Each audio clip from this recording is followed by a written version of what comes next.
Jayam Vishnupad Paramahamsa Parivrajakacarya Ashtottara Shata Shri Srimad His Divine Grace A.C. Bhaktivedanta Swami Srila Prabhupada Ki Jai Ananta Koti Vaishnava Vrinda Ki Jai Granthara Srimad Bhagavatam Ki Jai. All glories to the assembled devotees. All glories to Sri Sri Guru and Gauranga. Narayanam Namaskritya Naram Cheva Narottamam Devim Saraswatim Vyasam Tato Jayamudirayet Nashtaprayesha Bhadreshu Nityam Bhagavata Sevaya Bhagavati Uttama-shloke Bhaktir Bhavati Naishtike.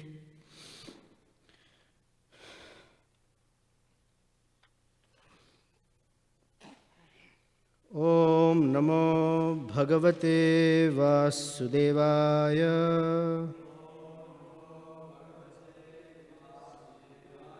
Om Namo Bhagavate Vasudevaya.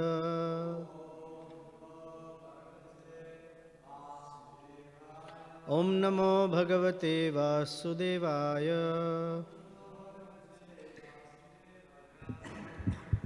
If the remote, Igor, if the remote doesn't work, in the application there are these arrow buttons that you can move the camera with the app where you're recording. Anyway. So Srimad Bhagavatam, Canto 8, Chapter 8, The Churning of the Milk Ocean, text number 9. Tasyam chakru spruham sarve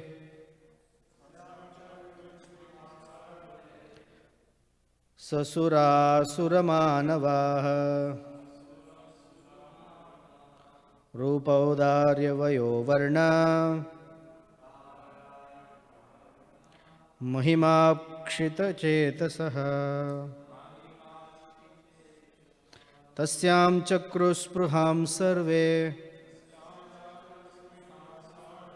sasura suramanavaha rupaudarya vayo varna mahimakshipta chetasaha. Tasyam chakru spruham sarve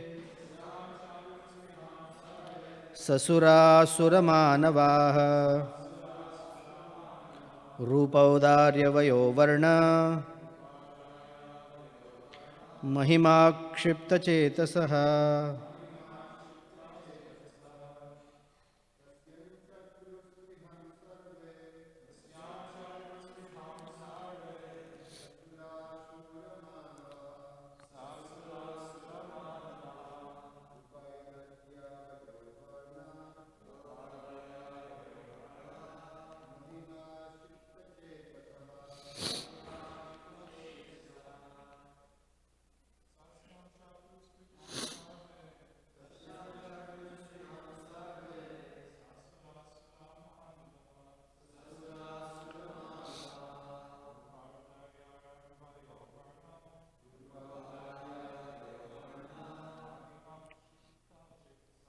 Mahimākṣipta chetasaha.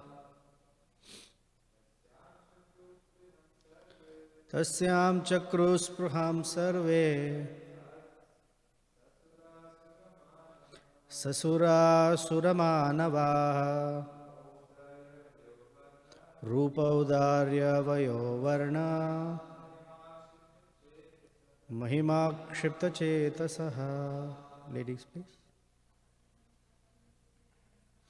Tasyam chakru spruham sarve sasura suramanavaha rupaudarya vayo varna mahimākṣipta chetasaha.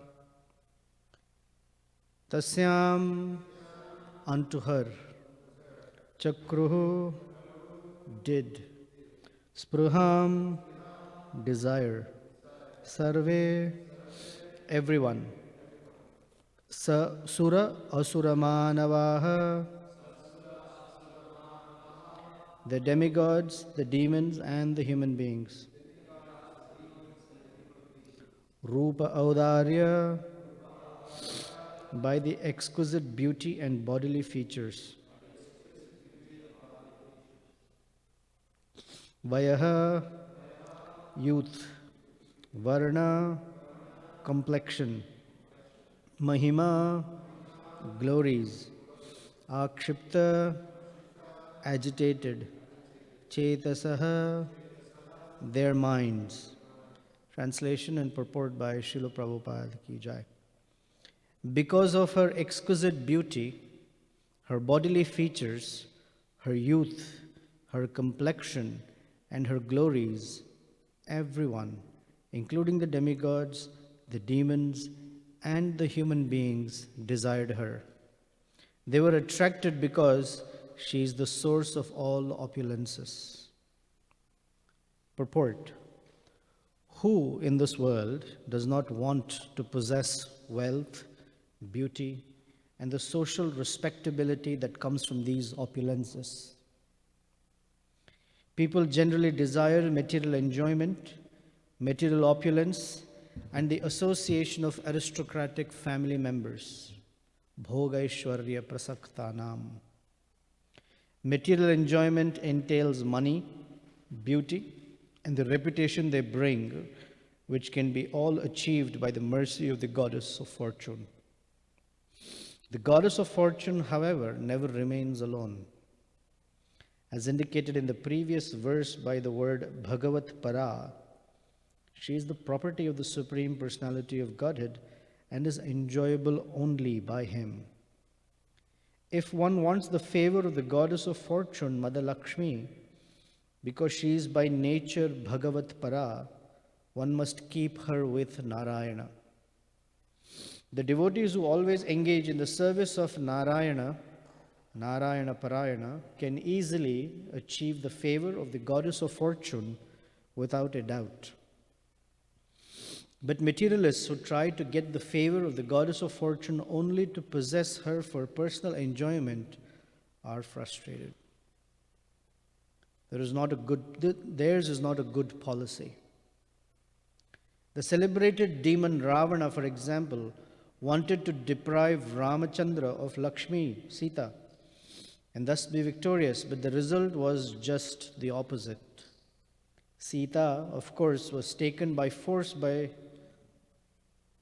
Lord Ramachandra, and Ravana and his entire material empire were vanquished. The goddess of fortune is desirable for everyone, including human beings, but one should understand that the goddess of fortune is the exclusive property of the Supreme Personality of Godhead. One cannot achieve the mercy of the goddess of fortune unless one prays both to her and to the Supreme Enjoyer, the Personality of Godhead.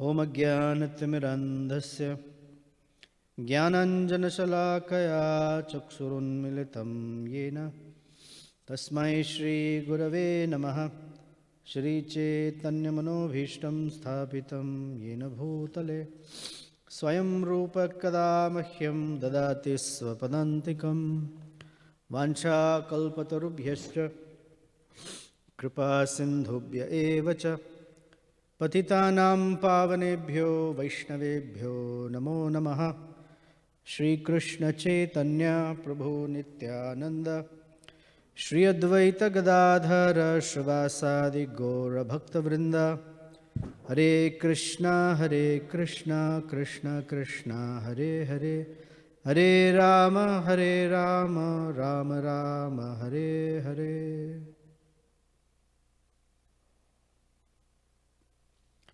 Since we are students of Bhagavad Gita, I have a question for you. Ready? Janitai Gaurahari. You ready for the question, whether you know the answer or not? The question is, if I were to move from that corner of the room to that corner of the room, understanding the second chapter of Bhagavad Gita, can you tell me if the body is moving the soul, or is the soul moving the body?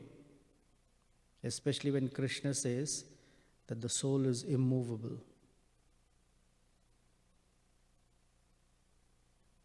Marcel? Modes of nature are moving the body. Okay. Explain that, because I don't think it's right, but explain it. I want to hear your thought process. Well, I don't know which verse exactly, but I read a verse in the Bhagavad Gita the other day that said, all material workings are by the modes of nature. So if someone is sitting down and not moving, how do the modes of nature decide? It's a good question, but unfortunately it's beyond my conceivable mind. Nature by itself is inert. The modes of nature are inert. So something has to move the modes of nature. So what moves? The body moves or the soul moves? What do you think, Karunanidhi Prabhu? Soul is moving the body. But what do you say? The soul is immovable. Krishna says thavara.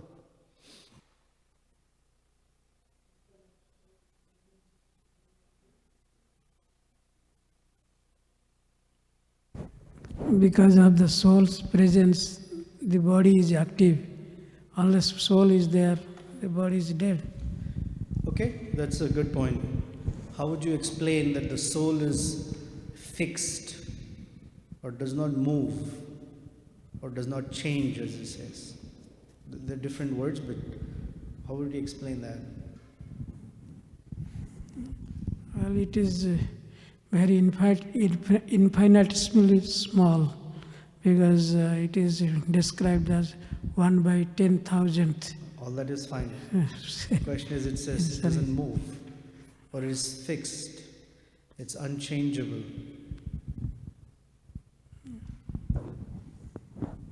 Any thoughts? Give it a try. So indeed, if there wasn't the presence of the soul, then the body would not be active. It would just be a corpse. Very good. The soul remains unmoved, though, in that those activities are being manifest in the body, but not in the soul. So the body may move from one side to the other, and the presence of the soul is allowing that to happen. But that activity and the change in the body is not taking place in the soul. So does the soul move from that corner to that corner?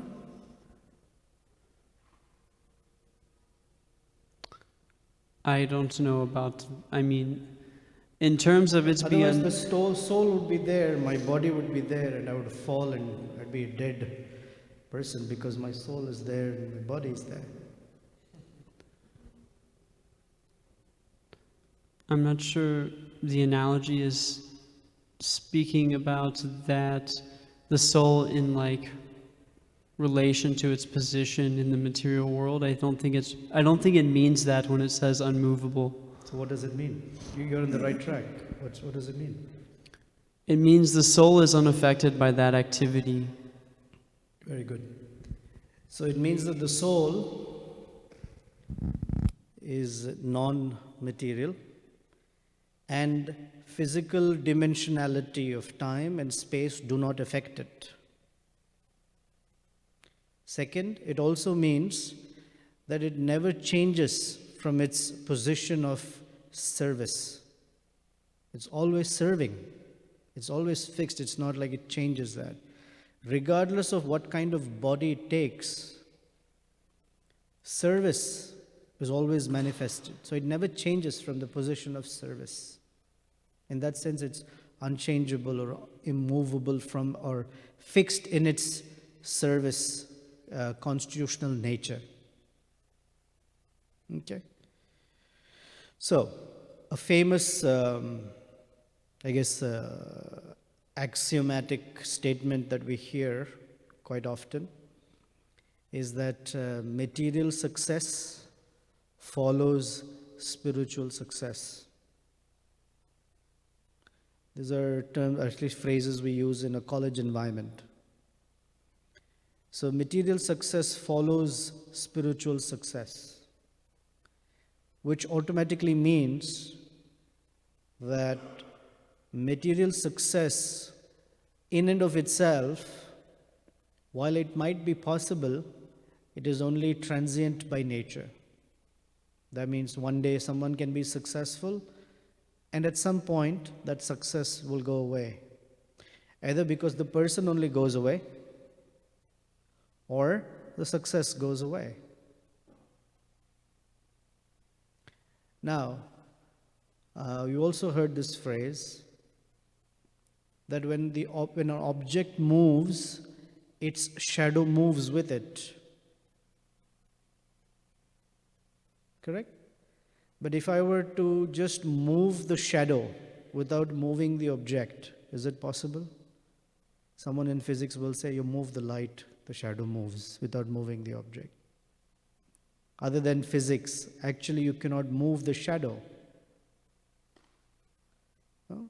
Similarly, Srimati Lakshmi Devi, who we're talking about here, the goddess of fortune,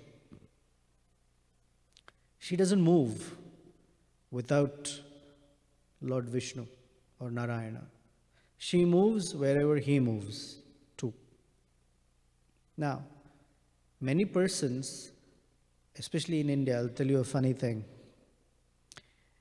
If you go to India or any Indian's house, generally they have a picture of Lakshmi Devi, right? There are two categories of pictures of Lakshmi Devi. One is a standing Lakshmi, the other is a sitting Lakshmi. Do you want to take a guess of which is more preferred?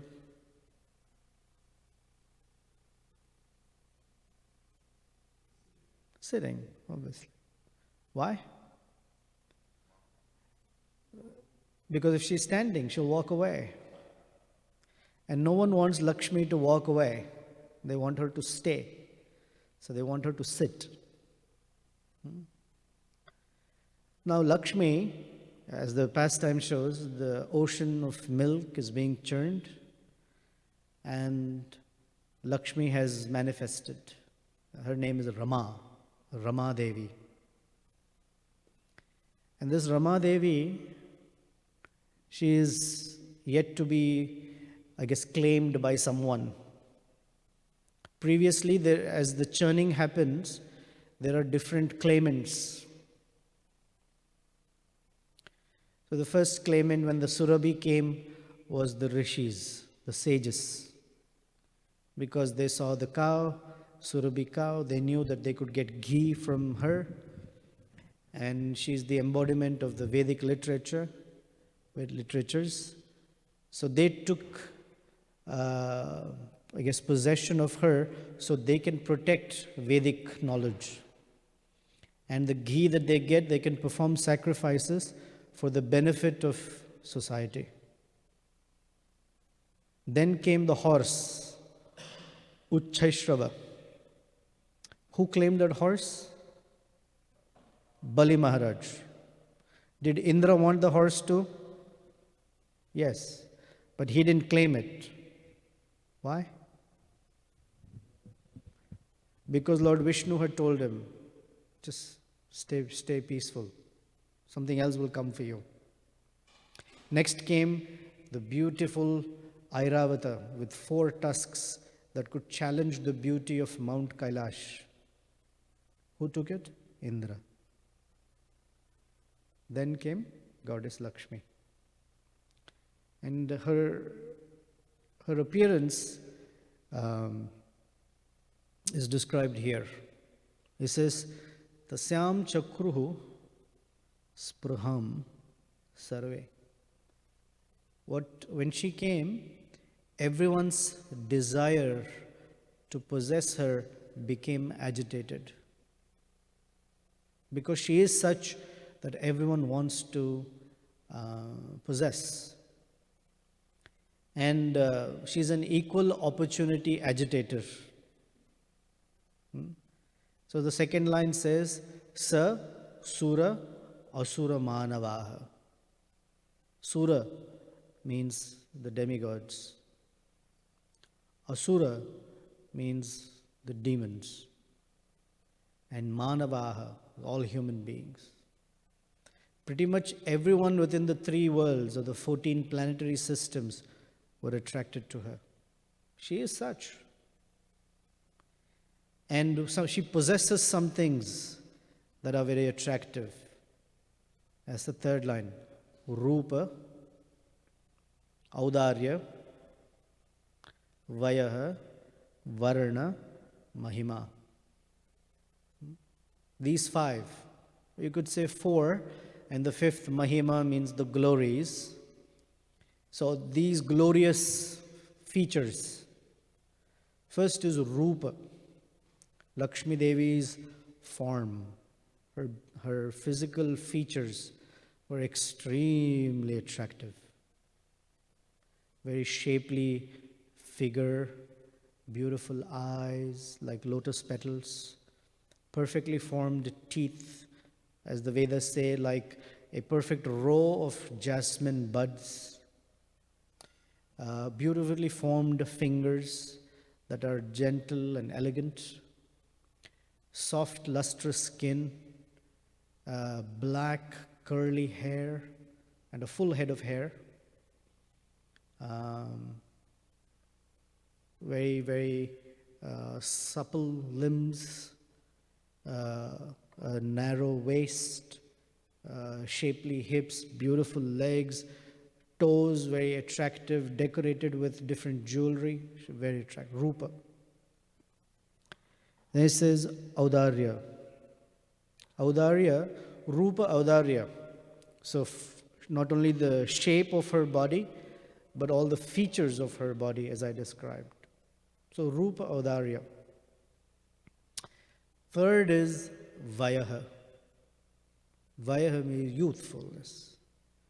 If a person has a good physical form, but they're very old and haggard, they're not attractive.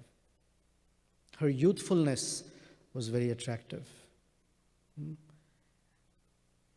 Similarly, there's a description of Rukmini in the 10th canto. Rukmini was 15 years old when she was to be married to Shishupal. And it described that she was worshipping Gauri Devi in a temple before she walked out to the main courtyard where Shishupal and all his friends had come to see her for the first time ever. And so her beauty is described. And she had known that morning that Krishna was also there, because she had sent a letter to Krishna to come and take her away. So Krishna had arrived the previous night and he had sent a message through the Brahman, let her know, I'm here. So her heart was full of anticipation and seeing Krishna. And all the other kings and princes had also come to see Rukmini, because they were invited by Rukmini's father, and they had also come accompanying Shishupal. It's described that they were all sitting on horses and elephants. And when Rukmini came out of the temple with her head bowed out of shyness, she was searching for Krishna. But she didn't raise her head and search here and there. It's described with her head bowed, from the corner of her eye, she was trying to see if Krishna was around. But as soon as she had come out of the temple, her beauty was so fascinating. It's described that the kings and princes who were sitting on horses and elephants fell from their places. They fell down. They were so knocked out by her beauty.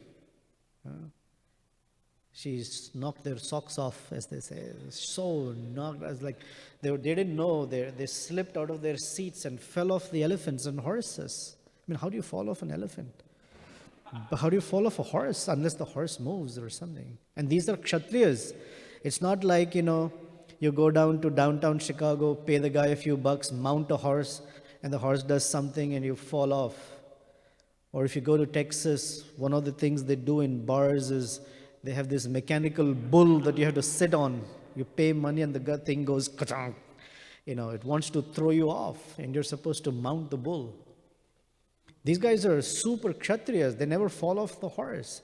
They can fight without holding the horse. They're just excellent, cowboys, whatever they are.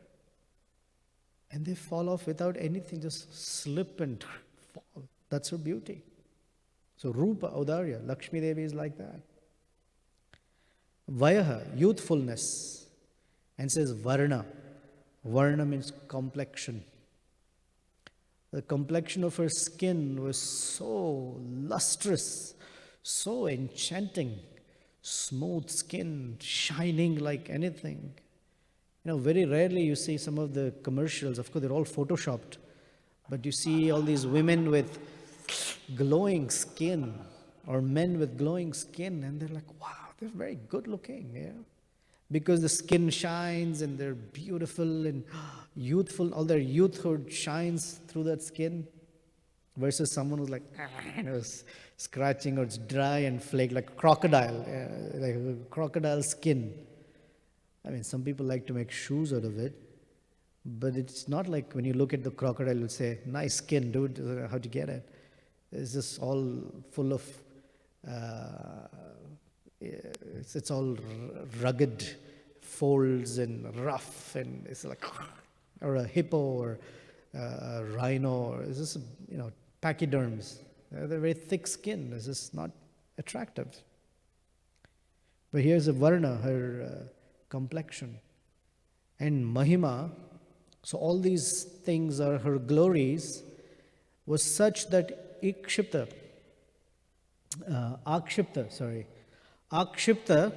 it means agitated. Literally it has to do with agitation in the eye. Because when you see something very attractive, and although you hold back, the eyes will tell. The pupils dilate, or there is shaking of the eyeballs. You can tell from the eyes what the person is feeling.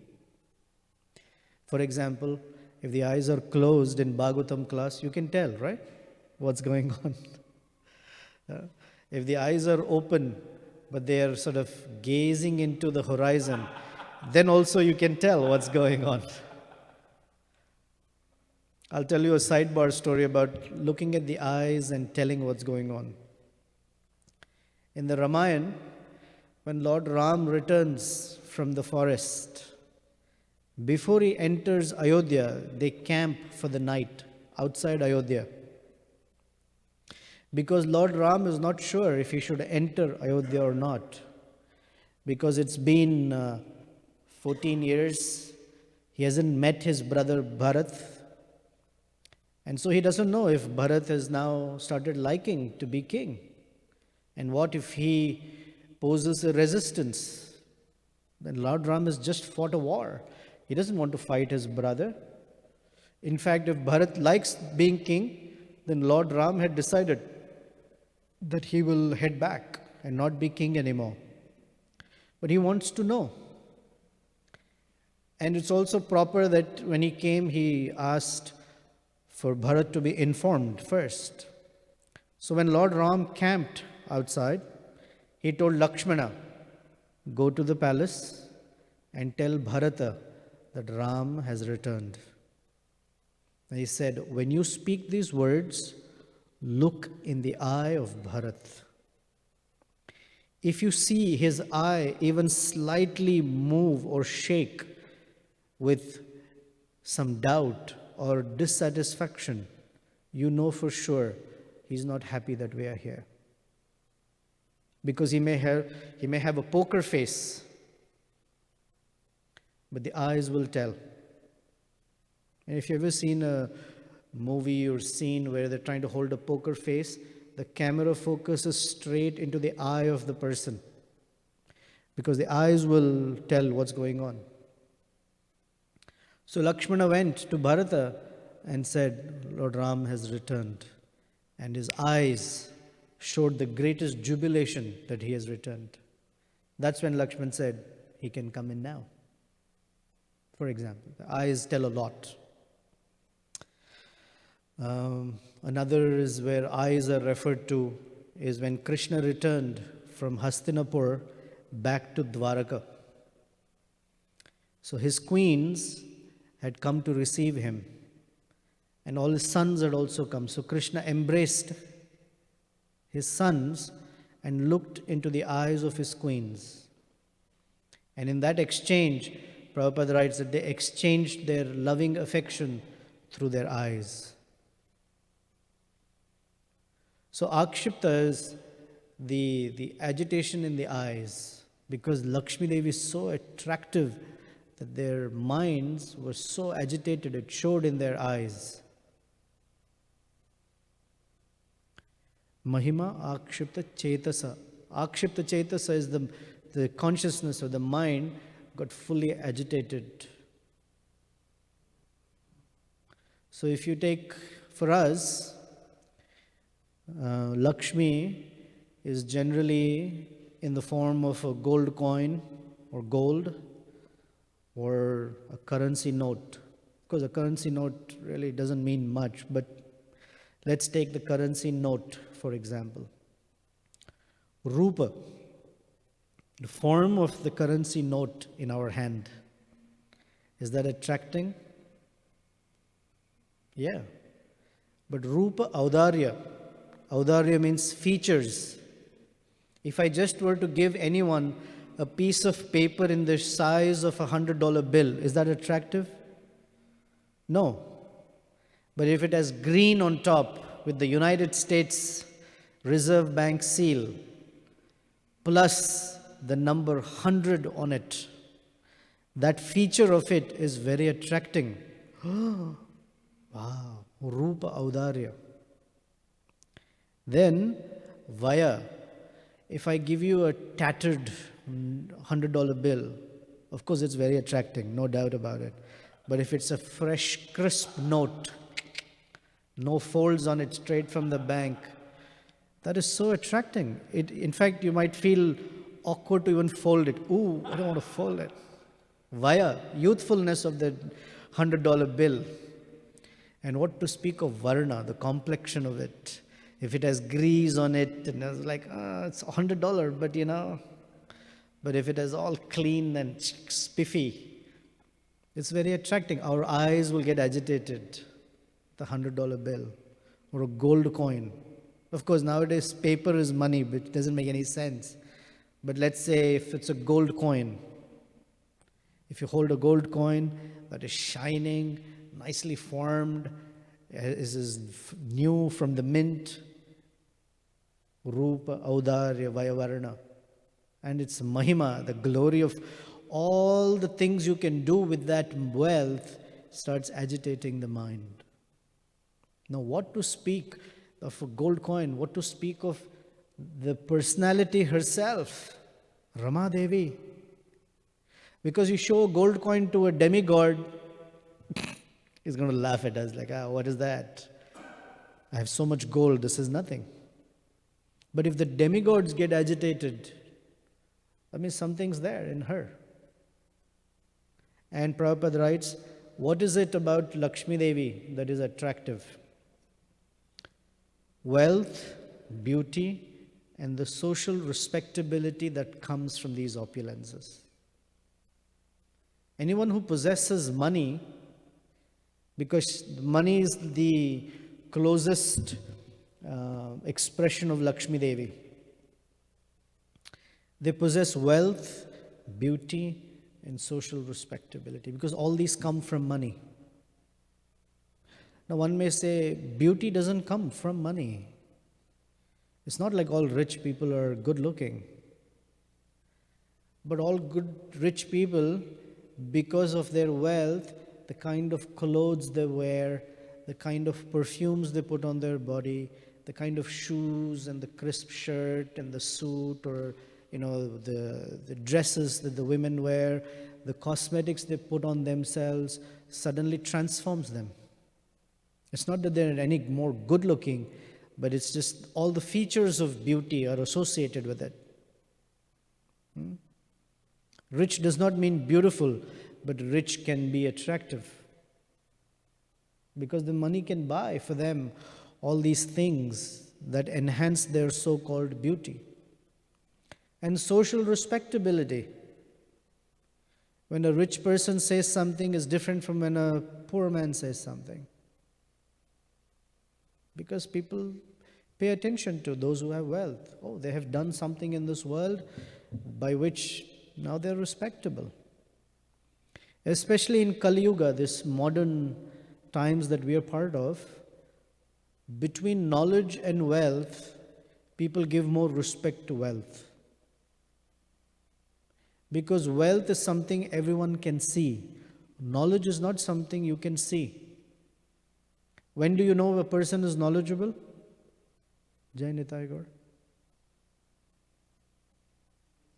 When they open their mouth, they speak. When someone opens their mouth, you can very quickly tell if they're knowledgeable or they're fool number one. Right? You know the story in Panchatantra, one of my favorite stories. There was a tortoise that was extremely talkative, just foolish talk, and couldn't keep its mouth shut. But it had a desire to fly across the sea to the other side. But couldn't go because how much can he swim? So he met two swans and he asked them, "Can you take me to the other side of the ocean?" And they said, "Yeah, no problem. We fly all the time, no problem. We'll take you with us." So the arrangement was made. The two swans brought a stick. And the swans held the stick in their mouth and told the tortoise, "Hold the stick in your mouth and shut up. Till you land, don't speak a word." "Oh, yeah, no problem." And the swans took off.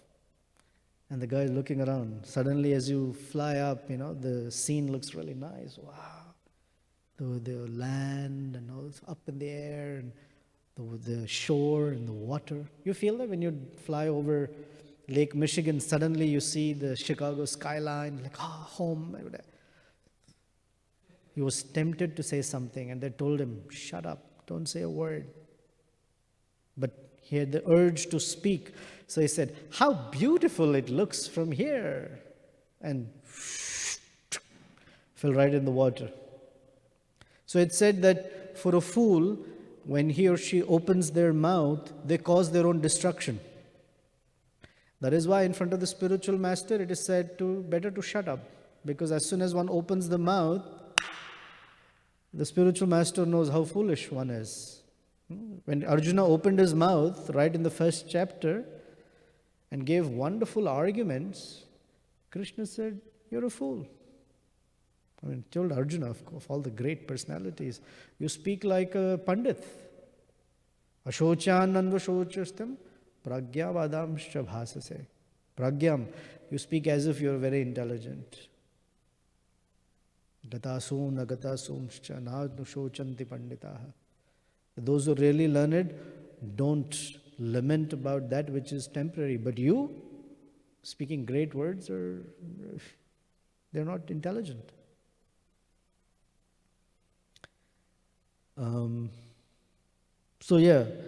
The wealth, beauty, and social respectability that come from possessing money. And when it says, when you get money, your friends and relatives also come. Yeah. Friends and relatives show up when you have money. And when you lose the money, they also leave. It's true. So only those friends who come to you when you don't have money are the real ones. But those friends and relatives who show up when you're very rich, Do you remember me? I'm your half brother, I'm your far departed cousin, We shared the same great grandmothers. They all show up because they want a little share of the money. So here Prabhupada writes, people generally desire enjoyment, opulence, and the association of aristocratic family members.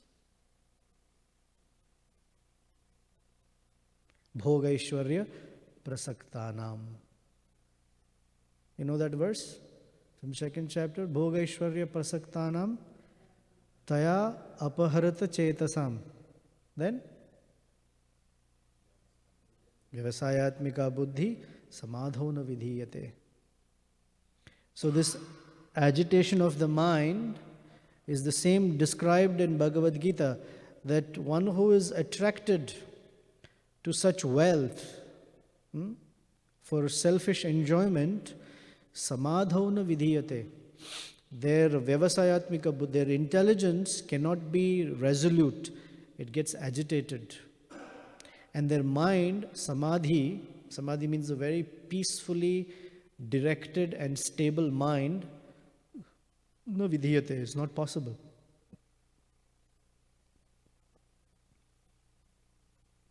And then he says, the goddess of fortune never remains alone. If you've ever gone to Tirupati, have you seen Balaji's picture? Or the deity of Balaji in South India? Yeah? So we have Radha and Krishna. In Balaji temple is mostly Balaji standing by himself. But Lakshmi is also there. Where is Lakshmi? Mukunda Raghunath? On Balaji deity. She's sitting here. Lakshmi Devi is sitting on the chest of Balaji, in the heart of Balaji. And it's described that Lakshmi Devi is there because anyone who comes to pay obeisances to Balaji, she glances upon them. When she glances, then their life becomes filled with opulence and wealth because they have offered obeisances to Narayan. So Krishna and his wealth, Srimati Radharani or Lakshmi Devi, cannot be separated. And one who tries to separate them for the sense of exploitation, then they face certain consequences. The first consequence is that wealth becomes unstable, chanchala. So Lakshmi Devi, if you see, she's always moving. Okay, here's an example of moving Lakshmi Devi from practical perspective. You have a $1 bill. Have you noticed that that $1 bill moves? It's never with us all the time. When you buy something, you give that $1 bill to someone. That person, because they have to buy something, has to pay that $1 somewhere else. That $1 has to go somewhere else because someone has to buy something else. So this way, she's always moving from one person to another, to another, to another. She never stays with the person. But Lakshmi Devi stays in the house of the person who's a servant of Krishna. And that's what Prabhupada's writing. Narayana Parayana. The devotees who always engage in the service of Narayana can easily achieve the favor of the goddess of fortune without a doubt. But materialists who try to get the favor of the goddess of fortune only to possess her for personal enjoyment are frustrated. And immediately the example is of Ravana. In Sri Vaishnava tradition, they describe the symbolic importance of Ramayana this way. The symbolic importance is that Ravana exemplifies a lusty, exploitative mentality. And he steals Sita from Ram. So there are persons who exploit Krishna's wealth. Everything around us, Mother Nature, etc., are all Krishna's wealth. And when one exploits that wealth out of lust, then he has to face certain consequences. And the consequences is the Lord comes to reclaim that wealth from him. And there are persons who assist. So Hanuman, all the monkeys and bears are the devotees, you can say the preachers on behalf of the Lord, who cross the oceans. Prabhupada crossed the ocean this way, Hanuman crossed the ocean that way. But they leap and they take austerities in reaching to those persons that have taken away, that were exploited Lord Ram's wealth, and bring it back. Lakshmana united Sita Devi and Lord Ram back. Similarly, Srila Prabhupada and all the acharyas, they reach out to all the exploiting mentality persons like us, and they bring us into the fold of devotional service. Because that's the real wealth. It's the real wealth of the soul, if you will, bhakti. So it's very important for us, when we take on the mission of Srila Prabhupada, or on behalf of Srila Prabhupada and a parampara, that we have an objective. We are like the monkeys and bears assisting Lord Ram, actually assisting Sugriva, servant of servant, to reach out and help people, transform their exploitative mentality. Now that transformation is only possible when we ourselves don't have that exploitative mentality. When we distribute a book, it's not that we're going there because we want the money. If it comes with money comes, then that's wonderful. Our idea is that we are doing this as part of our selfless service. Now, selfless doesn't mean you don't ask for money or a donation for the book. That's not selfless. That's a little foolish. But we ask for donation. And that donation is also asked not so much because we want the money, but it is because we want to help the person who's getting the book. Because it is their form of sacrifice. Unless they give the money that they have they've hoarded, unless they part with it, they have not performed that sacrifice, the yajna that they need to receive the spiritual benefit. And we are just the instruments, the means that allows for that transaction to happen. Whether it is prasadam, books, knowledge, whatever, whether we go to colleges, we go to programs, we go here, we go there, that's our mentality. That we are acting on behalf of the Supreme Personality of Godhead, for the benefit of the people. So if we carry an exploitative mentality, then we cannot transform anyone. In fact, those persons will transform us back.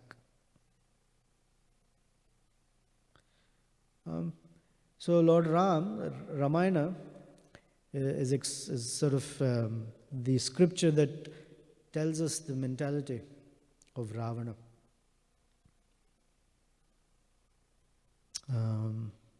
Okay, any comments, questions? I was going to say something about exploitative mentality. Hare Krishna Prabhu, thank you for your class. You already mentioned one of the points I was going to mention. It was very funny about how people show up when you're wealthy. And it just reminds me of one kind of sad story where older guy won the lottery. And he gave money to his two teenagers, and they drug overdosed because he gave them money. He was very sad, and we could see how that ruins their life. And Prabhupada also mentions in his first sentence that a lot of respectability comes with beauty, wealth, and a lot of times people think I'll be happy, I'll have friends, but we can see in the material world that even if you're beautiful, people still hate you. They may be envious and drag you down, try to do all types of stuff.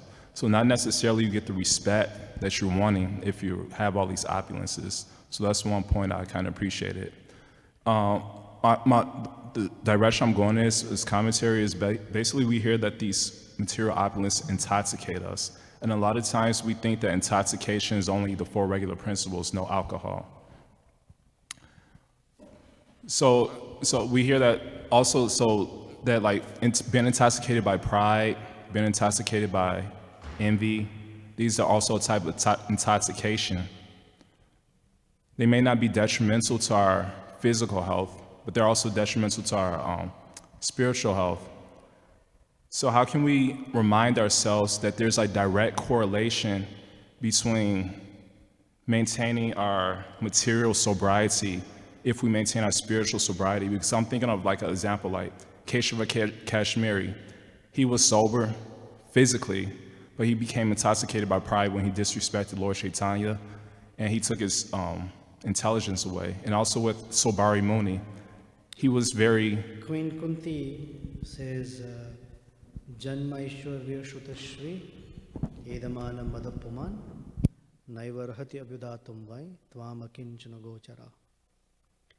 That a person who is intoxicated by the pride of having great birth, great wealth, great erudition or knowledge, and great beauty cannot call out your name feelingly.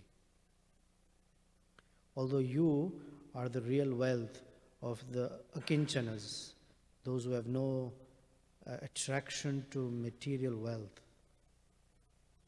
No attraction to material wealth does not mean that they have to be poor and ragged. They can be very rich. It's just that they don't have the sense of possession or proprietorship over that wealth. Just as Krishna's devotees range from Sudama or Kulavecha Sridhar all the way to Dhruva and Yudhishthir Maharaj and King Chitraketu and all those great persons who are extremely wealthy.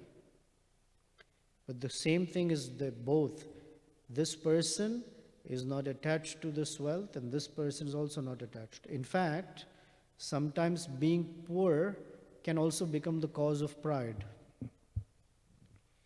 When Krishna gave, one of the commentaries of Vishwanath Chakravarti Thakur is, the reason why Krishna gave Sudama so much wealth, right? Sudama was given, the reason he was given wealth is because Sudama had a little pride. That look at me, I'm okay to be poor. To break that pride, he gave him a lot of wealth. I mean, I wouldn't mind if Krishna wants to break my pride that way. I don't mind the wealth. Someone had told someone, what's the point of all this money? Money can't bring happiness. But he said, yeah, that's true, but it's nice to die rich. The point is, it's the pride of possession or the pride of not possessing. Either is not so wonderful. The greatness is to have it, but not be disturbed by it. And that's the difficulty. It's not the wealth itself. Srila Prabhupada started with nothing. And in the course of few years, there was so much wealth in the movement. It was crazy. The numbers Prabhupada would speak in the video, per day we have so much money coming in. But for Prabhupada, it didn't matter. That's the more important thing. If someone else had any comment? Okay. Because I have something to say about Rupa Goswami's prayer. Go ahead. No, go ahead.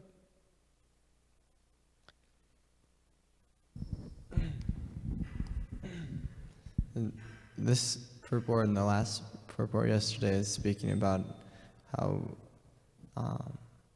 we want to take Lakshmi from Narayan, take the goddess of fortune from the Supreme Personality of God. It seems like that's like the root of why we come to the material world. So it's kind of a comment of a little bit of a question. Like it's easy to see like conditioned souls in the male form that they want to control like Lakshmi, but it's a little bit, I guess, the people. I'm just sorry, I'm kind of losing my train of thought a little bit. It's the spirit of enjoyment separate from Krishna. And that spirit of you cannot enjoy without without an opulence. You cannot enjoy anything. So then we are given this opulence in the material world, but it is illusory opulence, because one, it comes and goes. Second, we come and go. So it's illusory, but without the same spirit of enjoying. So when Lakshmi Devi came from the churning, neither the demigods, nor the demons, nor the human beings thought, oh, she belongs to Narayan, because he's also there. Lord Ajita is also there on the scene when this is happening. And as the story unfolds, she has this beautiful garland waiting to put it around the neck of the person who's most suited for her. She looks at the human beings. She looks at the demigods and demons. She looks at Lord Shiva. But she walks to Narayana, the Lord Ajita, who's standing there, and garlands him. And her considerations are given. She looks at the human beings and says, born and dead and all that's like no use. Demigods, nah. But this is the personality who's eternal and is always opulent. He's the right suited for me. So none of them said, oh, this is for Krishna. Right? When we see a beautiful flower or some nice thing in the world, we're trained to think this is for Krishna first, before we smell the fragrance and say, very nice. When you see a nice apple or a nice guava or a nice mango or flowers or something, we are trained to first think of, this would be nice for Krishna. None of them thought like that. They thought, for me. Why? Because the wealth was she's the embodiment of all wealth. And so their minds became agitated. Yeah, we like the wealth. Yeah. It says that the devotees of Narayan can actually possess Lakshmi. Sure. Like, there's a big difference between that possession and... Yeah, they're caretakers of Lakshmi. They're serving Lakshmi in service to Lord Narayan. When Yudhishthira Maharaj was king, he was king of the entire planet. But he was not mad with that wealth. He was using it in service to Lord Narayan, King Kulashekar. And that's why you hear in the Bhagavatam that when their term was over and they passed on the kingdom to their son, they would walk away into the forest with full sense of detachment from it. That was it. That was the indicator that they are not so attached to their kingdoms and wealth and all the enjoyment and all that. They would easily walk away from it. When Dhritarashtra did not go away to the forest, Narada Muni, Vidura came. You've read that chapter? Vidura came, and what a heavy chastisement. Your teeth are all falling, your eyes are failing, your body is weak, but you're here as a household dog, waiting for all the largesse that Bhima throws to you. Shameless fellow, get out of here. So he walks away. Right? It's Dhritarashtra's attachment to wealth and enjoying the kingdom is what made him blind to what Duryodhana was doing.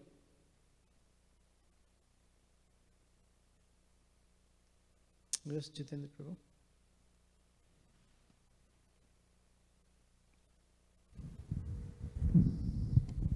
Thanks for all the embellishing details of the past times. Yeah, thank you. I think I remember them saying the world is becoming Ravana Raj instead of Ram Raj. And then we say attachment and detachment are one and the same. And then when there's pride, there's always cruelty.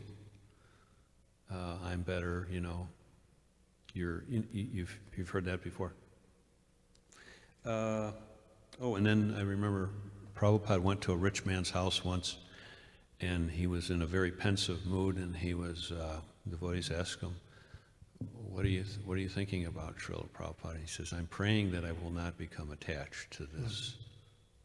And then we say, it's what, like George Harrison had that song, it's what you value.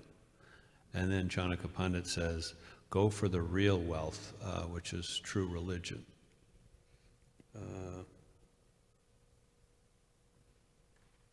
So those are just a few things that came to my Chaitanya mind. Mahaprabhu taught us, na dhanam, na janam, na sundarim, kavitam va jagadisha kamaye. Mama janmani janmanishware, bhavatat bhaktira haitu kitvai. My dear Lord, I do not desire wealth, nor the association of angelic beautiful women, nor followers, nor those who praise me like anything, but I only aspire for your devotional service life after life. So there is a verse that Rupa Goswami quotes in the Padyavali. It goes this way. Vicheyani, vicharyani, vichintyani punah punaha. You know this verse, Mukunda Raghunath? Heard. Vicheyani, vicharyani, vichintyani punah punaha, kripanasya dhananiva, tan namani grinantunaha. So he says, you heard the word kripana. You know what kripana means. In Bhagavad Gita, Prabhupada introduces us to kripana, a miserly person. So Rupa Goswami says that a miser who has a lot of wealth does three things all the time. Vicheyani, he keeps counting his money again and again. Have you seen people who count their money? Every day they'll count their money just to make sure and to get the pleasure of, I have so much now. Then they'll go back to their bank account. You don't count money, but you will log into your account and see it's the same money. It's not changed. Very nice. Every day you have to open your little locker and look at your money. Very nice. Vicheyani. Vicharyani. Vicharyani means thinking about how to make more money, how to improve their financial situation. They're constantly thinking about it. And vichintyani. Vichintya means worried. They're also excessively worried about their money. How are my expenses? I need to cut down on my expenses. How am I growing it? More money should come. How am I saving it? How am I investing it? And he says, Vicharyani, Vichintyani, punah punaha, again and again. And he says, similarly, my dear Lord, may we also become like those misers and have the same attraction to the holy name like a miser has to his wealth. So we are constantly counting, how many rounds am I chanting? What is the quality of my chanting? How can I improve it? Where am I wasting it? How am I not paying attention? What are things that are affecting my chanting of the holy name? How can I improve, etc. And punah, again and again and again. Let us, tam namani granantu naha. May we become like those misers who are constantly obsessed about their wealth. So may we become obsessed about the wealth of the holy name. That's the inspiration from Rupa Goswami. I have no realization from it, but it's a beautiful verse. A beautiful verse to appreciate. I just remember Srila Prabhupada saying when he came to America, he says, these people are not at all peaceful. They're always hankering and lamenting. Hankering for what they don't have and lamenting for what they lost. Okay, if nothing else, Krishna Arjuna Mataji. With her, we'll have to stop. We gotta run on. Nityananda Pran Prabhu, you mentioned in the beginning when you were asking the question in relation to the immovability of the soul. Yeah. So I just wanted to ask a question, taking into account that you identified that the immovability of the soul is that servitorship that's constantly there and truly doesn't change, then, the question comes, for the demigods who do have that, that agitation, desire to possess Lakshmi Devi, the question is what bridge the gap between that agitation and desire to possess Lakshmi Devi and going back to the position of the servitorship of the soul. Good instruction. The good instruction, the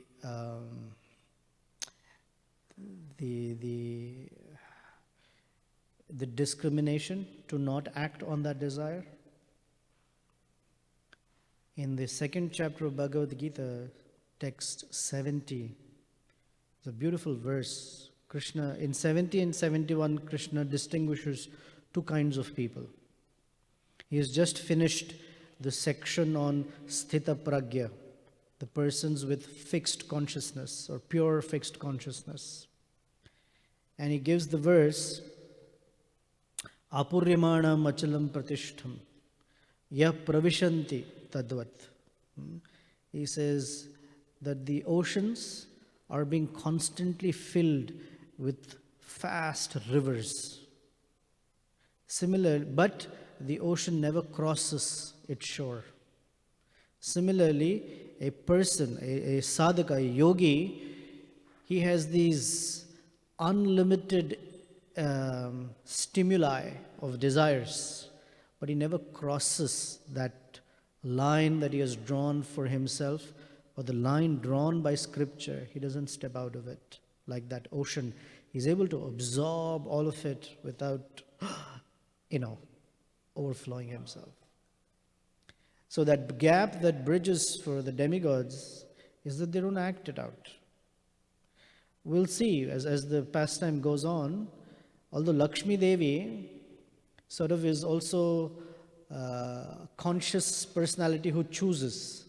So even if the demigods are all agitated, she walks away and goes to Narayan. But when Dhanavantari comes with the pot of nectar, they worked very hard for it, and they're anticipating that they will get their share. The demons grab the pot from Dhanavantari. That's the difference. That both may have agitating desires, but the demigods will hold back because they are guided by higher instruction. And the demons will break that. Is that? So the demons, that's the demoniac mentality, that they will break that boundary. And a demigod will honor that boundary.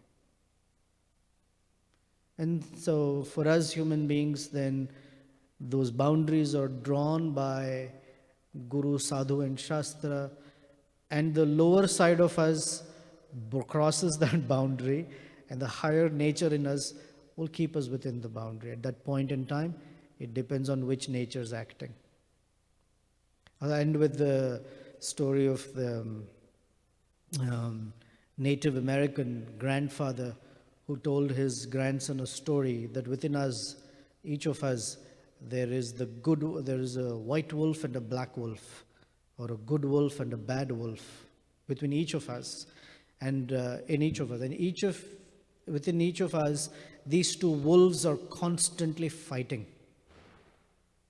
So the grandson asked the grandfather, so which wolf wins? The good one or the bad one? And the grandfather's answer was, whichever one you feed. So we all have a lower nature and a higher nature. And which wins depends on which we're feeding. Some devotees say, and if you look at Satya Yuga, then you see that the demons and the demigods, they live on different planets altogether. Hiranyaksha and Hiranyakashipu lived somewhere and Indra lived somewhere else. By the time you come to Treta Yuga, they live in different countries. Same planet but different countries. So Lord Ram was in Ayodhya and Ravana was in Lanka. By the time you come to Dwapara Yuga, the demons and demigods, the sadhus, they're living in the same country, different cities. Yudhishthir Maharaj was in Indraprastha and Duryodhan was in Hastinapur, not far from each other. And by the time you come to Kali Yuga, the demon and the demigod live in the same heart. They're not at all far from each other. So the qualities that used to be so geographically distinct, by the time you come to Kali Yuga, they're right here. And we have to decide which one we feed. So let's remember Rupa Goswami's beautiful verse. Thank you for tolerating me. Srila Prabhupada ki Jai.